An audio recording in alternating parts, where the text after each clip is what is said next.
लेकिन ये साला कर क्या रहा है यहाँ पे? ઓય ઓય એ જાડિયા નોંઘાડા તને એલા કાંઈ ઉપાધિ નથી, ઘઉંની ઉપાધિ નથી, તને પાણી વાળાની ઉપાધિ નથી, નહીં દવા ચડવાની ઉપાધિ નથી, નહીં તને કાંઈ જરા ઉપાધિ નથી તને. મને જરીએ ટેન્શન નથી.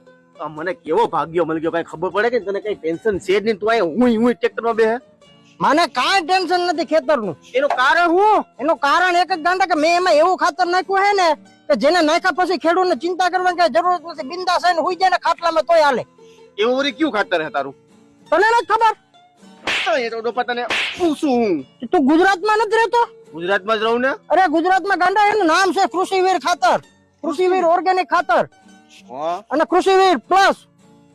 કૃષિવીર ખાતર ને કૃષિવીર પ્લસ. હા ગુજરાતમાં શું હાલે? અરે ગુજરાતમાં ગાંડા આ જ હાલે, કૃષિવીર કૃષિવીર કૃષિવીર. આના સિવાય કઈ હાલતું જ નથી, એમ સમજી ગયો ને? આવા ભાગ્યા મળી જાય ને બધાને તો લાખોપતિ થઈ જાય. લાખોપતિ ને એમ કરોડોમાં રમવા માંડે. આહા, મોલ એવો થાય ને કે આમ થાય કે પછી તો ભી આ મળે ક્યાં? મળે હે ને બધે સરકારી મંડળી જ્યાં હોય ને બધે મળે ને. હારા એકલો હોય ને ન્યાય મળી જાય. બીજાને કોન્ટેક્ટ કરવો હોય તો? કોન્ટેક્ટ કરવો હોય તો આપણે નીચે નંબર આપી જ દઈએ છીએ, એમાં કોલ કરો એટલે તમને દેશે. જોયું? આ મારો ભાગ્ય હરો ભાઈ, જરાય ઉપાધિ કરતો નથી ને કરવા દેતો જ નથી. બિંદાસ થી રખડો છો બૂટ બૂટ પહેરીને. ટ્રેક્ટર બદલે તો સારી વાત છે. એમ ને આવતરા આ બાજુ.